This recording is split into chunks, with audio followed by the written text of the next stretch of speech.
Entonces vamos a seguir con la carta a los Romanos en esta lección número 6.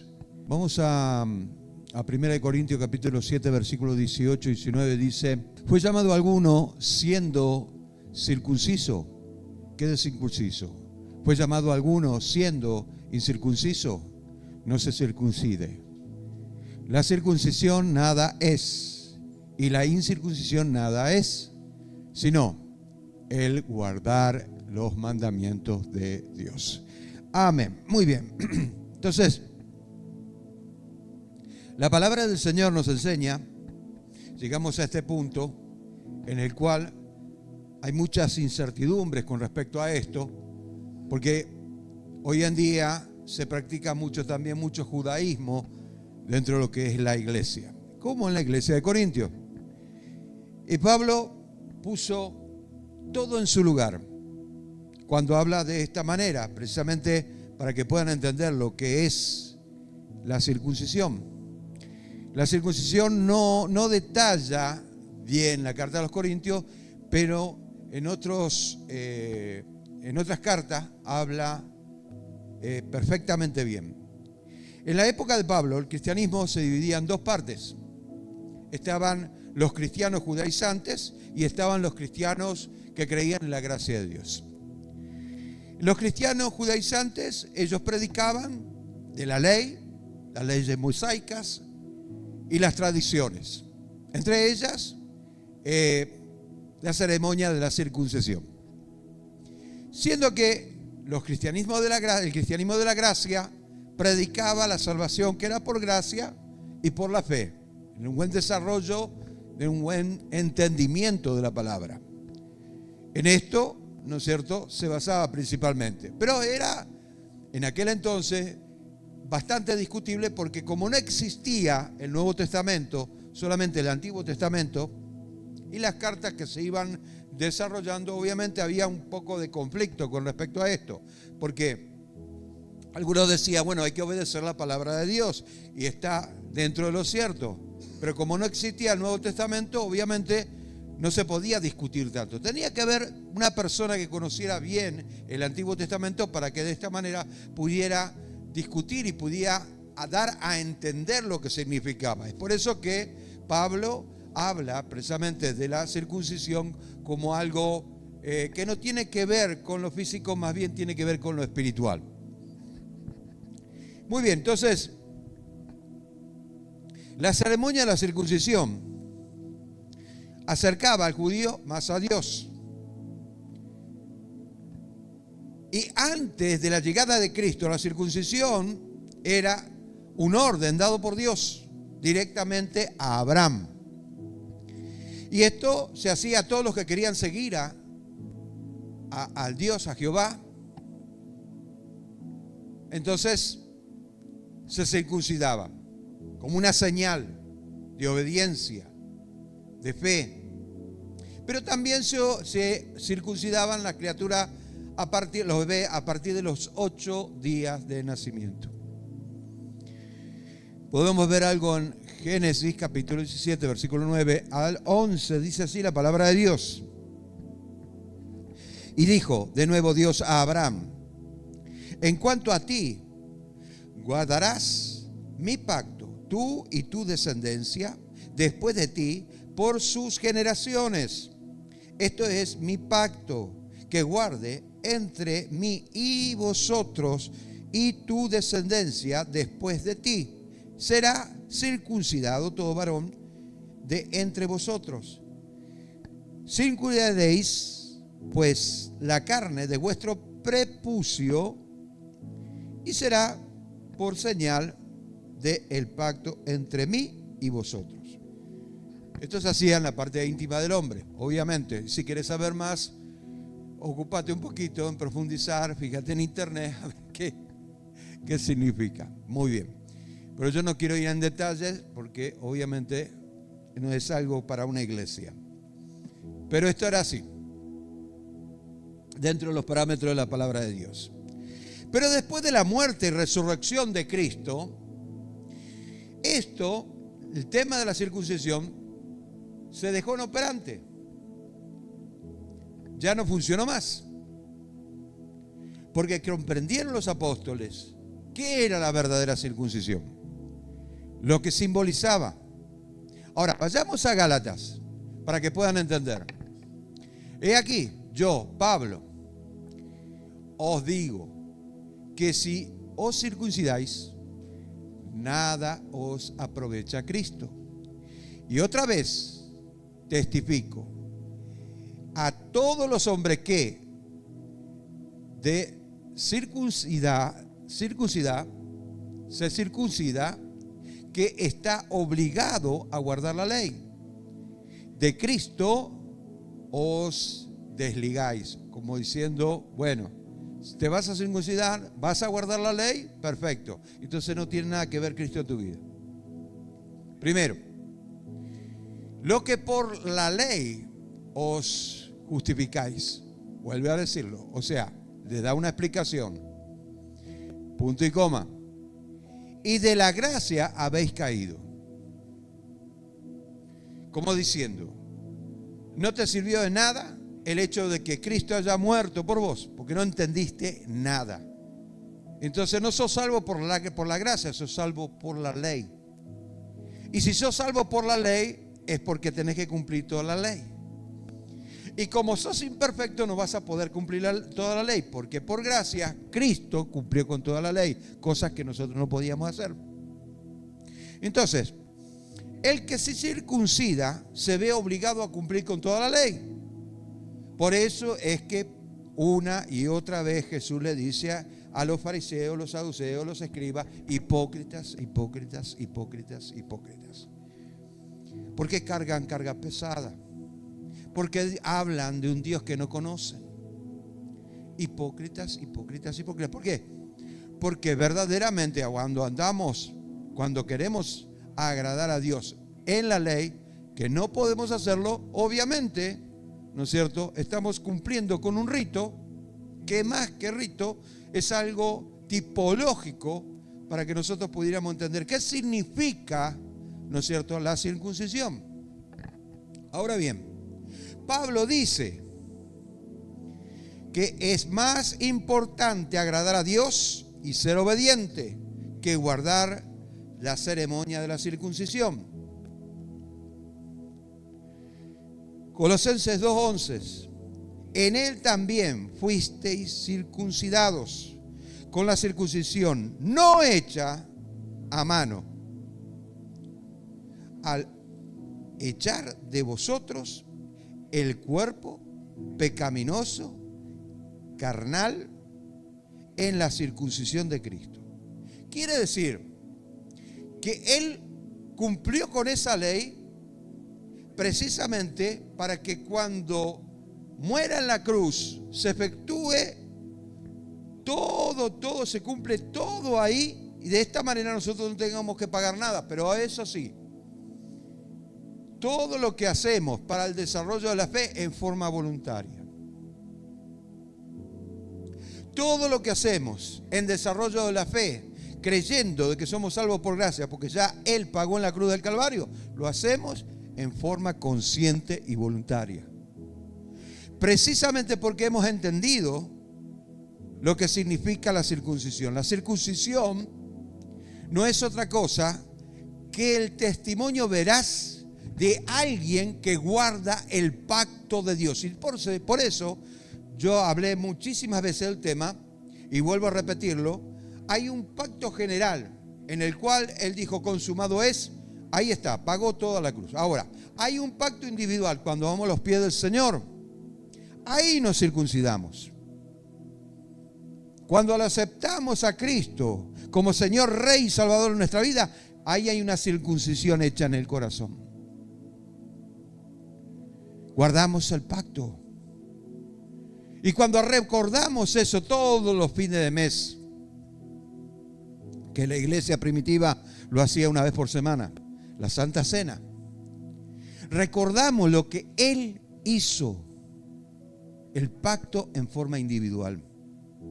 Entienda, entonces, la circuncisión implica el hecho de apartar, de eliminar una parte natural del hombre, de la persona, que hace que tenga una marca para toda la vida.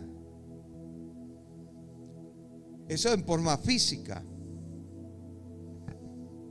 Que se compromete a guardar el pacto.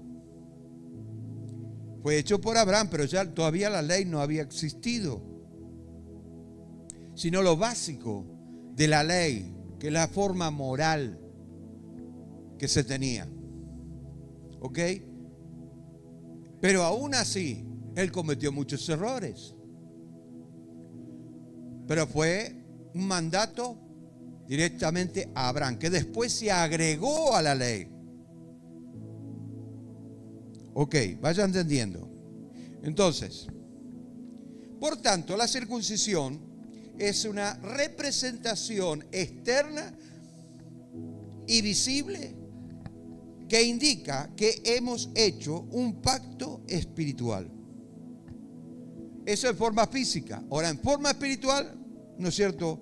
Vamos a los pies del Señor y ese hace una marca en nuestro corazón. ¿Dónde está la Biblia eso? Para los que son muy literales. Sino que es judío el que lo es en el interior. En la circuncisión es la del corazón, en el espíritu y no en la letra. La alabanza del cual no viene del hombre, sino de Dios. Y muchos buscan el reconocimiento de los hombres, cuando en realidad tiene que haber un reconocimiento de parte de Dios. Ahora, esto es hecho en el corazón. En el corazón. Y es visible, ¿por qué? Porque muchos van a ver tus testimonios. No es para hablar pavadas o tonterías que vos no vivís, ni construir castillos en el aire, sino decir cuánto pesa ese pacto que hiciste con Jesús. Y lo vas a demostrar en forma literal, lo vas a demostrar en forma personal, lo vas a demostrar en forma espiritual, lo vas a demostrar en forma intelectual.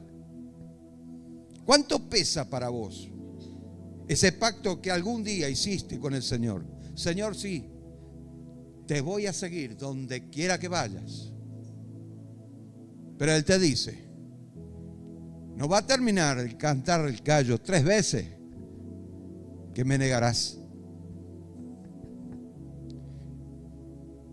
¿Sabes por qué eso lo dijo? Porque todavía no está dependiendo del Señor en forma espiritual. Por eso necesitaban el Espíritu Santo. La circuncisión es un acto de conciencia. Es un acto espiritual que se hizo en forma física, porque para demostrar, ¿no es cierto?, algo que iba a suceder en el futuro, cuando viniera el Mesías, el Cristo. Y de esta manera, cuando nos acercamos a Él y le decimos, lo aceptamos como Señor, Rey y Salvador de nuestra vida, ¿no es cierto?, al entregar nuestro corazón, Él hace una circuncisión. Entonces, ¿qué es una circuncisión?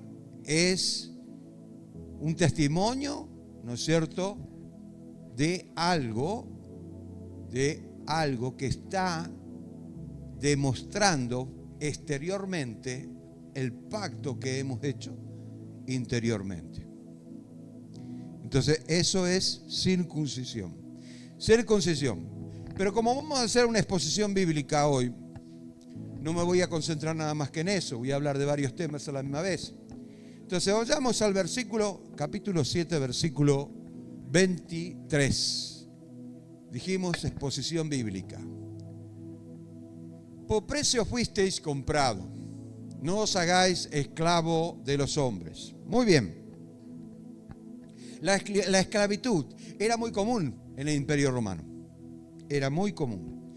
Entonces, en la iglesia del Corintio, obviamente, había una mayoría que eran todos esclavos. Y Pablo les enseñaba a ellos que si eran esclavos físicamente, pero que el Señor Jesús lo había hecho libres del pecado. Ellos pudieron entender esto y recibieron con gozo y con alegría al Señor. De alguna manera querían retribuir esto. Pero como el esclavo no tenía derecho a nada, porque el esclavo no ganaba un sueldo, el esclavo no tenía vacaciones, el esclavo cuando trabajaba hora extra no se le pagaba, el esclavo se le maltrataba, el esclavo cuando levantaba la voz era castigado, el esclavo era totalmente una persona sometida. Pero cuando llegó a la iglesia, no le importó todo lo que pudieran hacer exteriormente, sino lo que hacía el Espíritu Santo por mi interior. Lo que enseñaba Pablo era precisamente eso. No importa la circunstancia en la que vivas, si vos estás confiando en el Señor, Dios va a hacer la obra. Estés en la circunstancia que estés. Si fuiste esclavo, Dios te hizo libre, no te ates a los hombres. Aunque físicamente estés atado, siéntate en libertad espiritualmente hablando. ¿Cómo es esto? Bueno, de hecho que una persona que se siente libre espiritualmente, ¿no es cierto?, ve todo con optimismo, con un buen desarrollo de la fe y trata de iluminar con la luz de Cristo a aquellas personas que están cegadas por las tinieblas. Muchos de los dueños de los esclavos se convirtieron a Cristo por causa de que los esclavos cristianos se habían convertido a Cristo. Es tremendo. Y le han pedido perdón a los esclavos. Eso está en la historia. Lea un poco. Entonces fíjese lo que hace la obra del Espíritu Santo. Hay muchos que están, ¿no es cierto?, esclavos del pecado. Son esclavos del pecado. Pero no ponen en manifiesto la fe. No se desarrollan en la oración. No buscan la presencia de Dios. Entonces siguen esclavos. No puedo librarme de esto, dice. Sí se puede. ¿No querés? Quiero que entiendan que cuando uno empieza a desarrollarse en la fe, puede alcanzar metas que para el hombre son inalcanzables. Puede hacer cosas que para el hombre es imposible. Mover montañas, caminar sobre las aguas. Y no estoy hablando como algo que literalmente se puede hacer, sino en forma espiritual.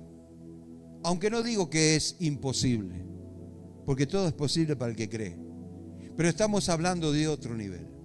El nivel en el cual uno se libra de esa miseria de la carne, de la esclavitud, de la circunstancia, porque ha confiado en el Señor. Ha metido toda su confianza en el Señor. Y vamos a dar ejemplo. Por ejemplo, cuando una persona tiene una deuda gigantesca, ¿no es cierto?, y sabe que la tiene que pagar, porque es una deuda que contrajo él, un compromiso. Y sabe que Dios, como es justo, no te va a cancelar la deuda. El que quiere desarrollar bien la fe, como tiene que ser en la justicia de Dios, le va a pedir al Señor: Señor, dame para que yo pueda pagar la deuda. Dame trabajo para que yo pueda pagar la deuda. Dame la forma, dame la sabiduría para poder pagar la deuda. Entonces, cuando nosotros empezamos a desarrollarnos en la fe, ya dejamos de ser esclavos de las circunstancias. Las circunstancias nos atan, nos mantienen quietos, no podemos desarrollarnos y empezamos a divagar, ¿no es cierto?, pensando de que Dios no hace la obra, y que es mentira. Dios hace la obra y la hace conforme a que nosotros empezamos a entregarnos a Él. Porque Dios no va a hacer algo así, lo puede hacer, pero ¿cómo está tu corazón? ¿Te pesa el pacto? Escucha, no te ates a los hombres, como diciendo las circunstancias, los problemas, Una vez que vos empezaste a caminar en el camino del Señor, valga la redundancia, entonces empezamos a entender que las ataduras externas ya tienen que ser eliminadas de nuestras vidas. Y solo nos comprometemos cuando verdaderamente podemos alcanzar ese compromiso. Así es cuando nosotros nos desligamos de las ataduras que nos mantiene atados a los hombres. Amén. Entonces, ¿puede entender esto? Muy bien. Ahora, entonces dijimos que la esclavitud obviamente era muy común en el Imperio Romano. Pablo dice que aunque seas esclavo, puedes ser libre del pecado.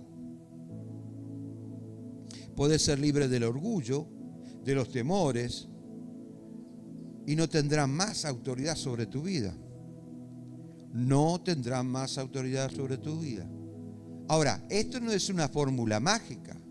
Esto no es algo que no vas a tener autoridad, no, como muchos dicen y proclaman.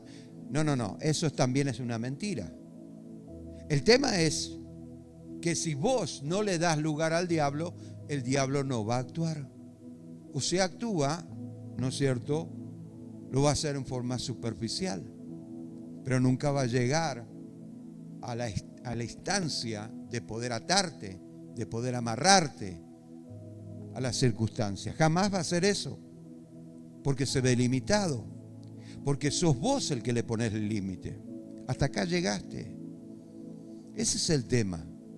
Y muchas veces, ¿no es cierto?, no lo queremos reconocer y todavía existe la pildorita de solucionar el problema o la fórmula de cómo solucionar el problema, cuando es un divague total, cuando esto no es bíblico, cuando en realidad, ¿no es cierto?, vivimos un submundo de realidades alternas que se mezclan con nuestras imaginaciones de cómo puede ser Dios, cuando en realidad no lo conocemos y está años luz de nuestras vidas. ¿Entendió? Quiero que vaya entendiendo. Primera de Juan capítulo 5 versículo 18. Sabemos que aquel que ha nacido de Dios no practica el pecado.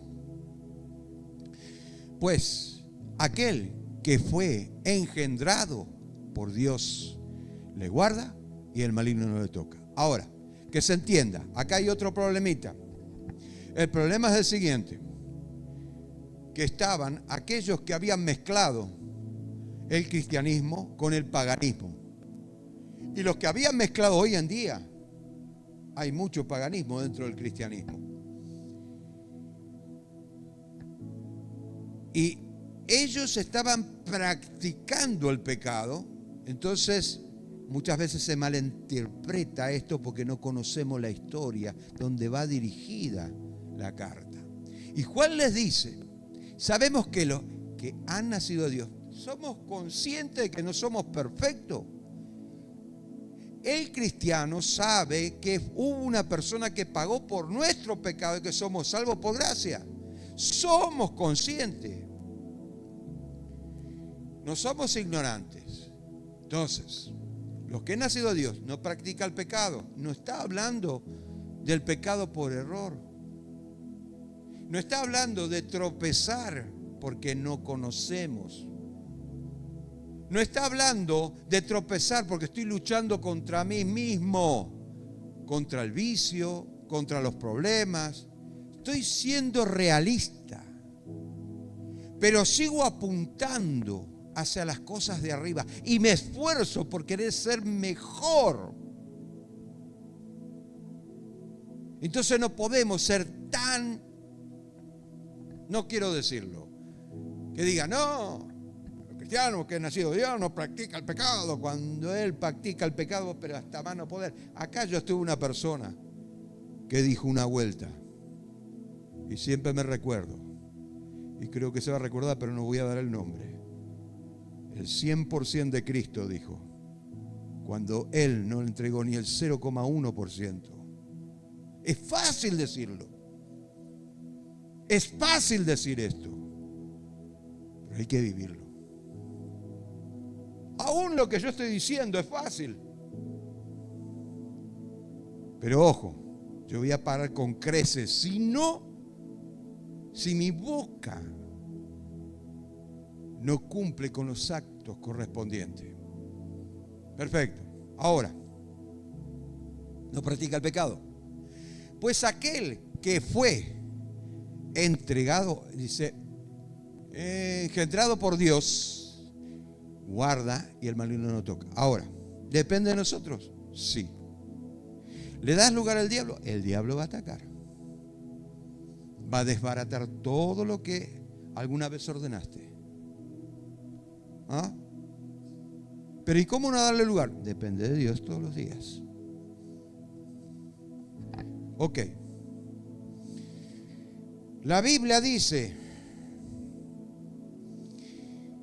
que venimos a ser esclavos de Cristo. Escucha, yo voy a explicar eso. Cuando lo aceptamos al Señor, somos esclavos de Cristo. Pero la diferencia es grande. Jesús, cuando fue a la cruz, entró en un mercado. Tenía que comprar al hombre que era esclavo de Satanás para hacerlo libre. Dice, y libertados del pecado, viniste a ser siervo. Acá la palabra siervo también se traduce esclavo de justicia. Entonces, entendemos que Él nos hizo ser esclavos, cambiamos de dueño. Antes éramos, nuestro dueño era Satanás el diablo y hacíamos lo que Él se le antojaba. No solamente de beber, tomar, ser adúltero o lo que sea. Cosas más graves todavía. Ahora, pero yo no hice eso. Claro, vos no hiciste eso. Nunca fuiste falluto, nunca fuiste mentiroso. Fuiste una persona perfecta, claro, por supuesto. Me olvidé de eso. No es así. Entonces, en el mercado, en la cruz, Jesús nos compró para que nosotros pudiéramos entender que somos libres por gracia, pero Él es nuestro dueño.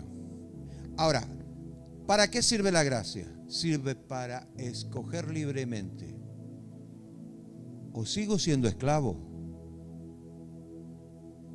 del otro dueño? ¿O soy esclavo de Jesucristo? Ahora, Él no me obliga a ser esclavo. Él me dice, ¿no es cierto? El que quiera seguir en pos de mí, niéguese a sí mismo. Ahora entienda, hay un punto acá. Él es el que nos compró y tiene todos los derechos adjudicados. Seas bueno, seas malo, sea de la religión que fueres, Él tiene todos los derechos y algún día vas a pagar. Hello, eso es lo que Dios dice en la palabra. Cuando empezamos a entender la palabra de Dios, a discernir la palabra de Dios, a interpretar la palabra de Dios, nos damos cuenta en la posición en la que nos encontramos y no construimos castillos en el aire, sino que miramos con veracidad lo que la palabra de Dios nos enseña. Quiero que entiendan eso.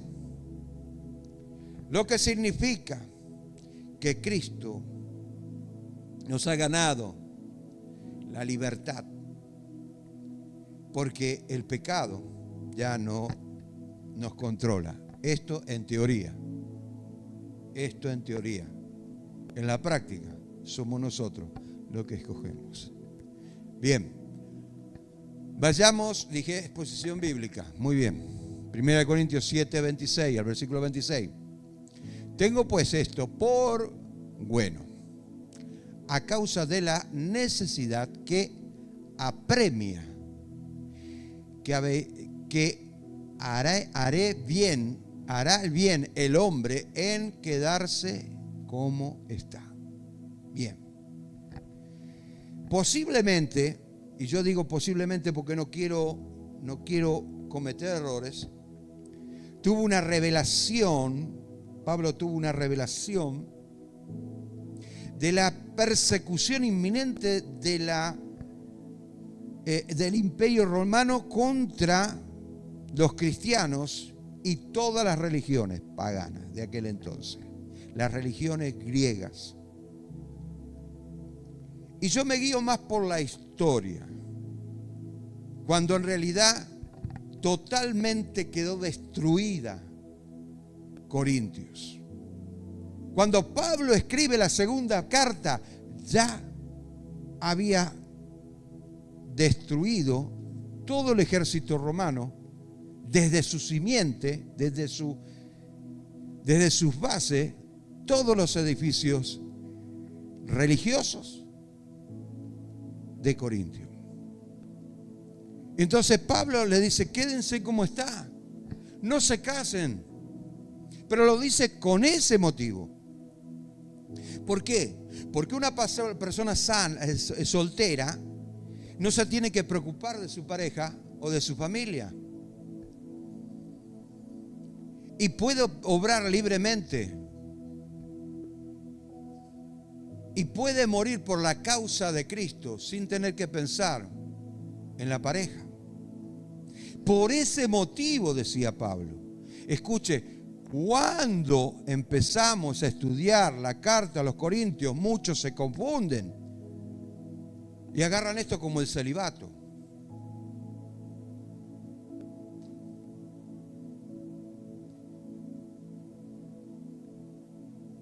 Y no existe el celibato. Existe el don de continencia. Y es muy raro tener un don de continencia. Bien, ahora seguimos. Entonces van entendiendo. Y es por eso que le da ese consejo. No se casen. Pablo revela la urgencia de difundir las buenas nuevas. Difundir las buenas nuevas. Cuando viene algún problema, alguna dificultad,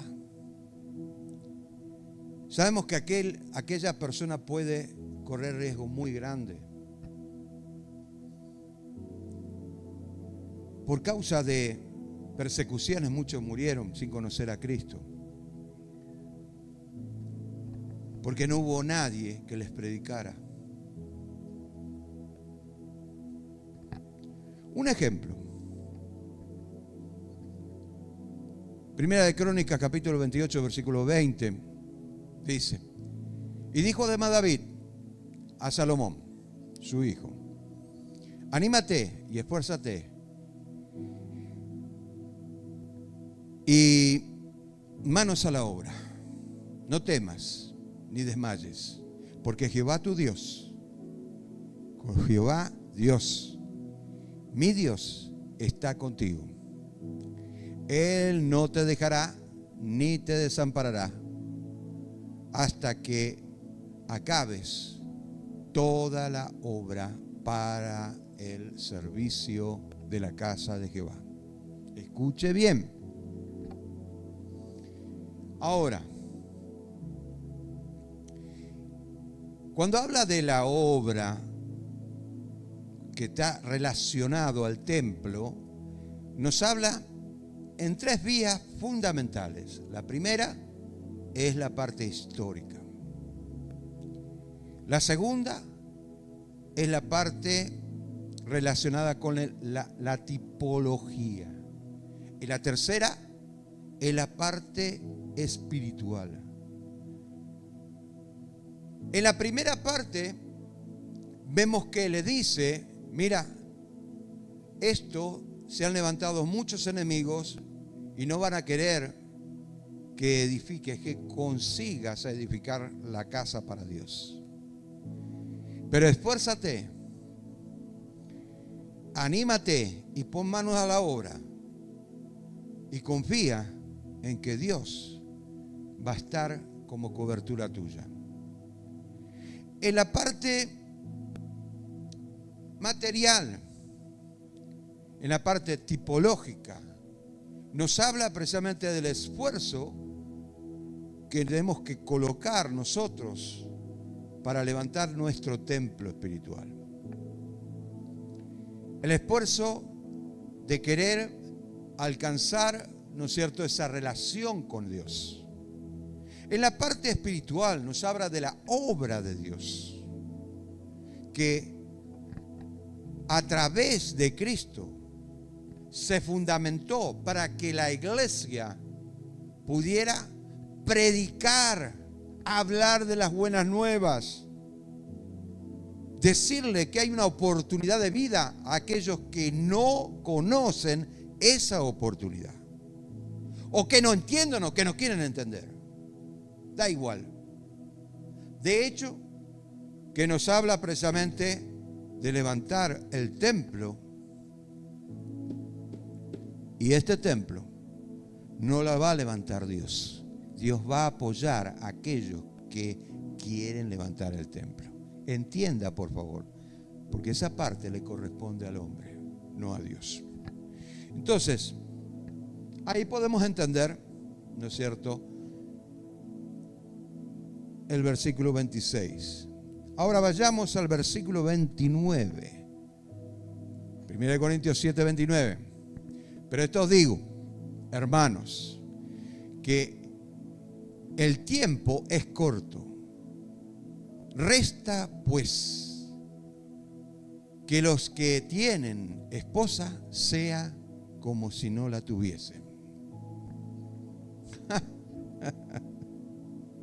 No se asusten, vamos a explicar esto. Pablo anima a los creyentes que saquen el mayor provecho posible en el tiempo relacionando a la venida de Cristo. Él habla de esto. En aquel entonces se miraba la persecución como algo que tenía que acontecer antes de la venida de Cristo. Y esperaban a Cristo como si fuera que va a llegar en ese momento.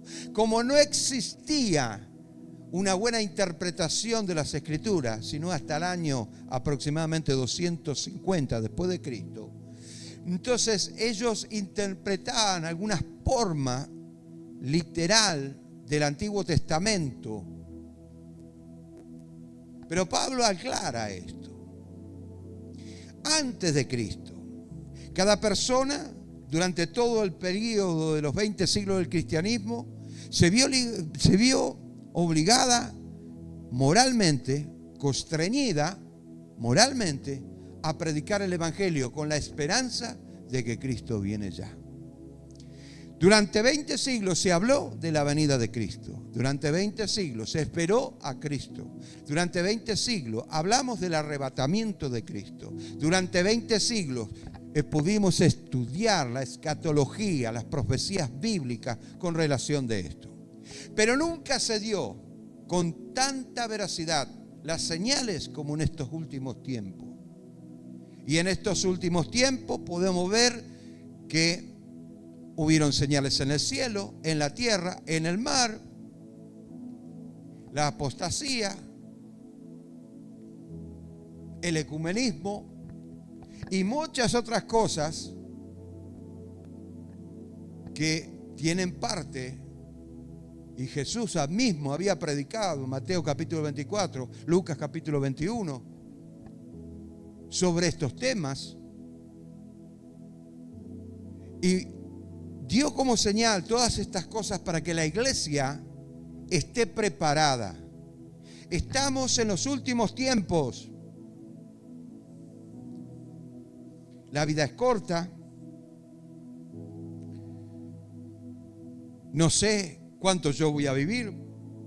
Me conformaría con llegar a los 70 y estoy preparado para entregar mi vida sin ningún problema, porque no le tengo miedo a la muerte. Lo digo públicamente. No le temo a la muerte. Estoy seguro con mi Señor. Hay una confianza interna que es gigantesca. Ni te das cuenta lo que hay dentro mío. Entonces, Hay algo que tenemos que entender. La vida es corta. Así pasa. ¿Cuánto estás agarrado vos del Señor? Depende de vos. La Biblia dice, aprovechemos bien el tiempo porque los días son malos. ¿Se lo dijo Pablo? La humanidad entera está viviendo tiempos de cambios, ya que la vida como la conocemos no la vamos a conocer más. Va a ser totalmente diferente. El consejo de Pablo es aprovechar bien el tiempo, porque los días son malos. Pablo está tratando de preparar a los cristianos de Corintios para vivir una vida en medio de una sociedad enferma. Y encima venía una persecución gigantesca contra los cristianos que no hacían nada malo en predicar la palabra. Pero él lo estaba preparando antes de que ocurra. Como también la iglesia hoy en día tiene que prepararse.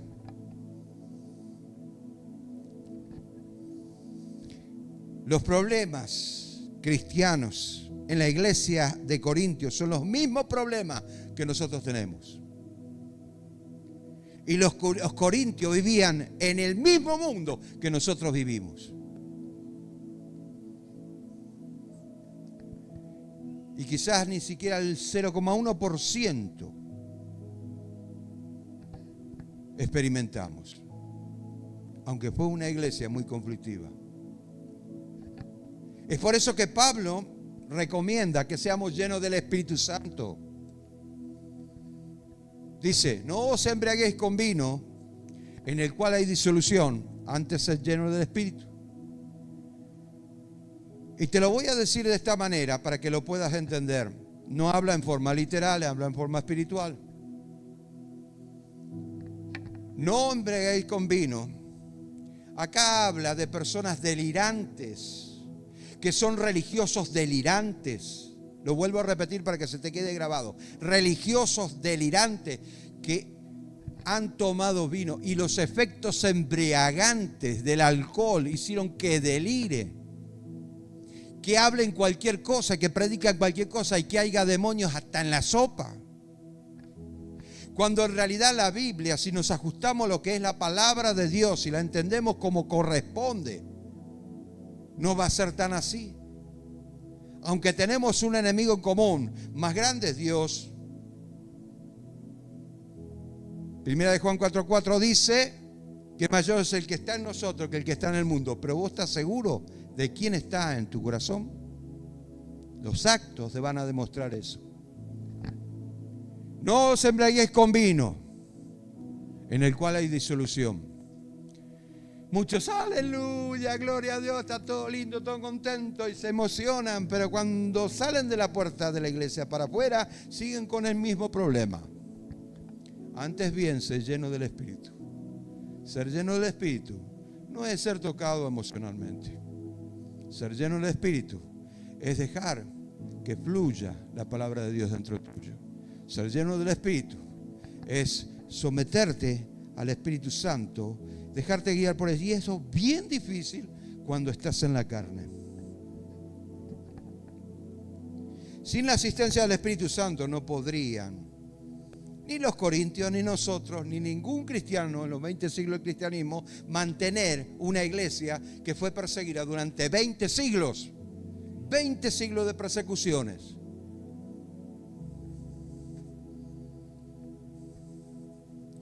Si empiezo a enumerar, vamos a estar hasta las 12 de la noche.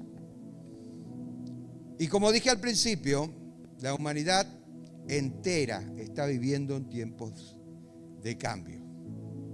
Debemos aprender en estos tiempos a tomar autoridad en el nombre de Jesús. Dice Romanos 13:12, la noche está avanzada, se acerca el día, desechemos las obras de las tinieblas, vistámonos de las armas de la luz. ¿Y qué quiso decir Pablo? con la noche está avanzada. Usa esto como metáfora para describir los ataques del diablo en estos últimos tiempos. Estamos viviendo tiempos difíciles, ¿sí? Difíciles, tanto económicamente, espiritualmente ni que hablar, decadencia total en las iglesias. Estamos viviendo tiempos difíciles. No, la delincuencia aumentó 1000 por 1000. Y no quiero ser trágico en cuanto a estos temas, pero es la realidad. Entonces, los ataques demoníacos se incrementan a un gigantesco paso. Y la pregunta que nos hacemos, ¿qué debemos hacer? ¿Cómo me puedo preparar? Primera de Corintios, capítulo 7, versículo 30 al 31. Y los que lloran como si no lloraran, y los que se alegran como si no se alegraran, y los que compran como si no poseyeren, y los que disfrutan de este mundo como si no lo disfrutasen, porque la apariencia de este mundo se pasa. Solo esa apariencia, nada más que eso. Pablo enfatiza en lo rápido que se nos va la vida. Rápido, rápido. Algunos dicen, no, si tenés que aprovechar porque así, de esta manera, porque vos no sabés el día que vas a partir. En vez de agarrar y decir, bueno, vamos a aprovechar todo el tiempo que nos queda para prepararnos para que algún día podamos vivir eternamente con el Señor. Claro, a la carne no le gusta eso. Pablo no está contra el matrimonio, no está contra la seguridad financiera, no está en contra de eso. Pero esto no es la prioridad en nuestra vida, no tiene que ser la prioridad en nuestra vida. Que se entienda, no tiene que ser la prioridad en nuestra vida. Esto tiene que ser como algo secundario, algo secundario. No deberíamos vivir presionados por las preocupaciones del mundo, impidiendo que estas preocupaciones impidan el obrar de Dios o que nosotros obremos para Dios. En otras palabras, el tiempo es corto. Todos los creyentes deberían vivir y servir a Cristo ahora, como si el mundo estuviera por acabarse. Que mucho de verdad hay, el mundo se está por acabar, muchos están llorando. Hay personas muy estudiosas que ya perdieron toda esperanza de que el mundo se recupere en todo sentido. Y nosotros, bien, gracias, seguimos acá.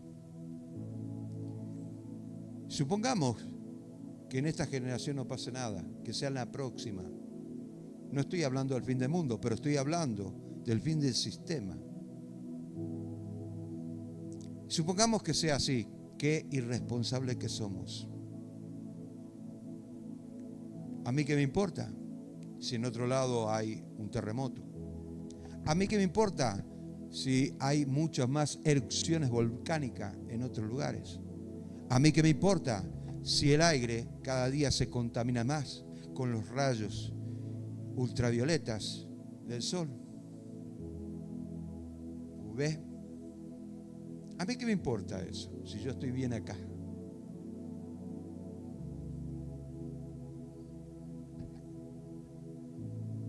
No es así. El mundo se está terminando. El cristiano es responsable, sabe, entiende las señales y se tiene que preparar. En mi opinión personal, deberíamos vivir nuestra vida en forma normal, escuchen bien, como cristianos responsables, siempre teniendo en cuenta dos cosas. 2 cosas quiero que tomen en cuenta esto. La primera, estamos viviendo en tiempos peligrosos. Toma en cuenta eso, primero, y cuídese. La segunda, en todo lo que hagamos y emprendamos y en todos los proyectos que tengamos, el Señor tiene que estar presente. En primer lugar, el Señor. Más sabiendo que los tiempos son peligrosos. Y usted va a empezar a ver las cosas de otra manera. ¿Ok? Es lo que enseñaba Pablo en la carta a los Corintios.